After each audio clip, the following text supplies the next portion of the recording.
दुनिया के बिंदास और काफी खुले दिमाग के कारोबारी हैं एलन मस्क।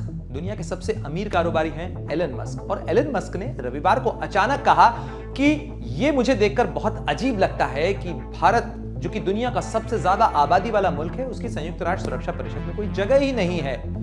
लेकिन एलन मस्क अचानक ये क्यों कह रहे हैं? ये कोई नई बात तो है नहीं, ना ये कोई पहली बार सामने आया है। लेकिन इस बयान को देकर सोशल मीडिया प्लेटफॉर्म जो एक्स है, जिसे हम पहले ट्विटर कहते थे, जिसके अब नए मालिक बन चुके हैं एलन मस्क, वो अचानक से भारत की संयुक्त राष्ट्र संघ सुरक्षा परिषद की जो स्थायी सदस्यता है उसके कैंडिडेचर को सपोर्ट क्यों कर रहे हैं? जाहिर तौर पर एलन मस्क ऐसे कारोबारी हैं जो ऐसी जगह पर अपना कोई दाव नहीं लगाना चाहते जहां वो घाटे का सौदा हो। और जाहिर तौर पर भारत दुनिया की तेजी से रफ्तार बढ़ती हुई अर्थव्यवस्था है और भारत के साथ जुड़कर हर कारोबारी मुनाफा कमाना चाहता है। और आज ये खबर आई है कि भारत अब दुनिया का चौथा सबसे बड़ा शेयर मार्केट बन चुका है। तो अचानक एलन मस्क ने ये क्यों कह दिया, आपको बताएंगे, समझाएंगे क्योंकि एलन मस्क ने बिना किसी मुनाफे के फायदे की सोच के ये नहीं कहा है। लेकिन सबसे पहले आपको ये समझना जरूरी होगा कि संयुक्त राष्ट्र सुरक्षा परिषद आखिर ऐसी क्या जगह है, ऐसी कौन सी जगह है जिसको लेकर इतनी बहस चल रही है। संयुक्त राष्ट्र संघ दुनिया की पंचायत कही जाती है, दुनिया की सबसे बड़ी एक ऐसी संस्था है जिसमें दुनिया के सबसे ज्यादा देश हैं और वैश्विक कारोबार के लिहाज से, यानी दुनिया का कामकाज कैसे चले, नियम किस तरीके से हों,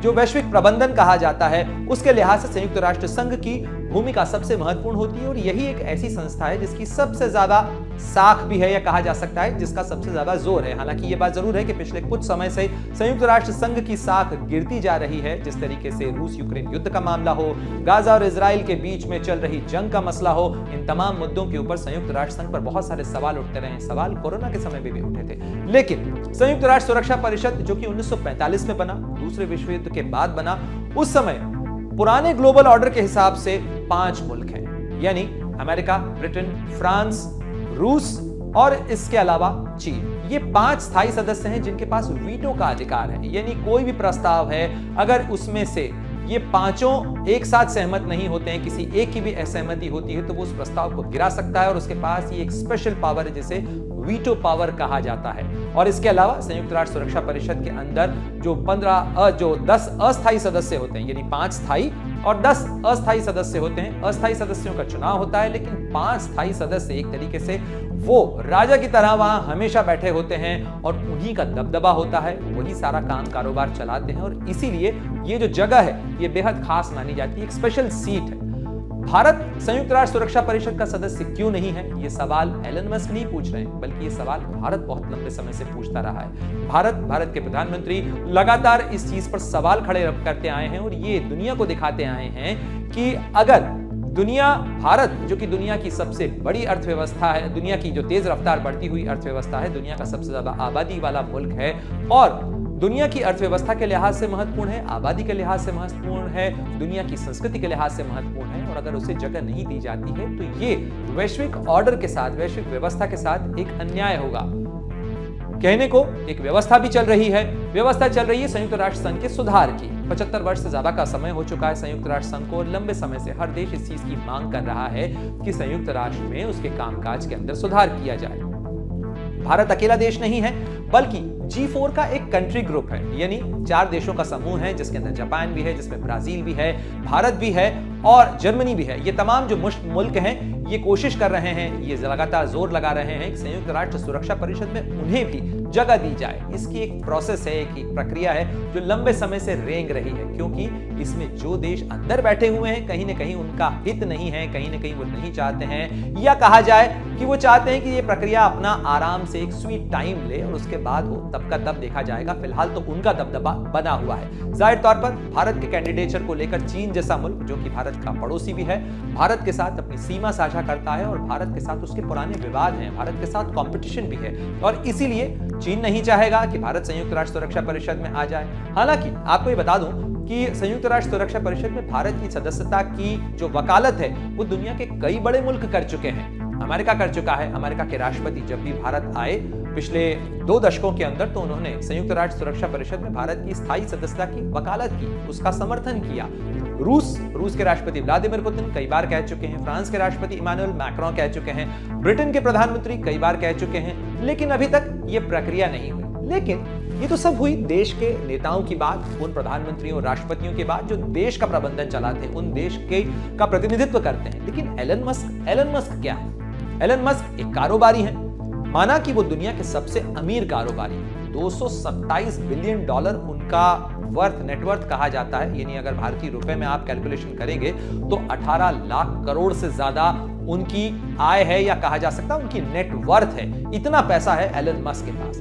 एलन मस्क ये कारोबार अच्छी तरीके से जानते हैं और इसीलिए मैंने आपसे कहा कि एलन मस्क कोई घाटे का सौदा इसलिए नहीं करेंगे क्योंकि भारत में वो अपने कंपनी के लिए संभावनाएं देख रहे हैं। जून 2023 में प्रधानमंत्री नरेंद्र मोदी अमेरिका गए थे तो उस दौरे में भी एलन मस्क ने उनके साथ एक मीटिंग की थी और एलन मस्क उनकी कंपनी ट्विटर पर या जो सोशल मीडिया प्लेटफॉर्म है, इसे अब उन्होंने बदलकर नाम एक्स दे दिया है क्योंकि उनकी जो स्पेस कंपनी है उसका नाम स्पेस एक्स है और एक्स जो है वो ट्विटर का उन्होंने नया नाम रखा है। तो इस एक्स पर अगर आप यूजर्स की संख्या देखें तो भी भारत तीसरे नंबर पर आता है। दुनिया में अमेरिका और जापान के बाद जो तीसरे नंबर पर सबसे ज्यादा अगर कहीं ट्विटर यूजर हैं तो वो भारत में है। यानी ट्विटर के लिहाज से अगर देखें तो एलन मस्क के लिए भारत और भारत का बाजार महत्वपूर्ण है। इसके अलावा दुनिया की बेहद शानदार कार मानी जाती है, इलेक्ट्रिक व्हीकल मानी जाती है टेस्ला भारत में आना चाहती है। भारत के बड़े ईवी बाजार के अंदर वो अपनी पैठ बनाना चाहती है और ऐसे समय में बनाना चाहती है जब अगर 2022 और 2023 के आंकड़ों को आप देखें तो भारत में ईवी का मार्केट 82% ग्रोथ रेट दर्ज कर चुका है। यानी 82% की रफ्तार के साथ ईवी का बाजार भारत में बढ़ रहा है। भारत एक बड़ी अर्थव्यवस्था है और भारत के अंदर इस समय एंट्री का मतलब होगा सही समय पर एंट्री लेना।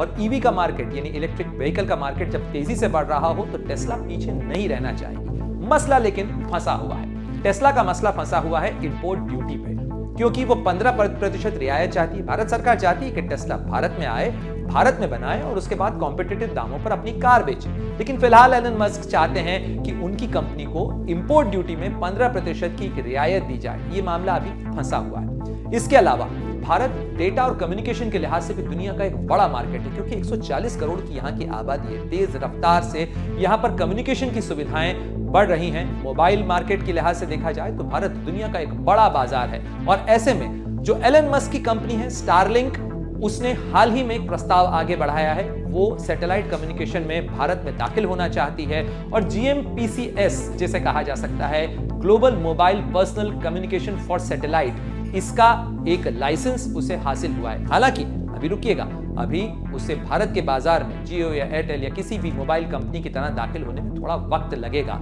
लेकिन सैटेलाइट कम्युनिकेशन के अंदर एलन मस्क और उनकी कंपनी स्टारलिंक भारत में आना चाहते हैं और इस लिहाज से भी भारत के लिए महत्वपूर्ण है और भारत एलन मस्क के लिए महत्वपूर्ण है। और यही वजह है कि एलन मस्क कहीं न कहीं भारत की वो जो एक कहा जा सकता है एक पुरानी चाह, एक भारत की पुरानी मांग, उसका समर्थन इस समय करते हुए नजर आ रहे हैं। क्योंकि संयुक्त राष्ट्र सुरक्षा परिषद के अंदर जो रिफॉर्म्स की प्रोसेस है, सुधार की जो प्रोसेस है, वो तो भले ही धीमी रफ्तार से चल रही है, लेकिन एलन मस्क इस समय राइट नोट्स पर बात करते हुए नजर आना चाहते हैं। यानी वो बात जो भारत को सुहाती है और इस सुहाती बात के सहारे वो कहीं न कहीं अपने हित साधने की भी कोशिश जरूर कर रहे होंगे, क्योंकि एलन मस्क के बारे में कहा जाता है घाटे का सौदा एलन मस्क नहीं करते हैं।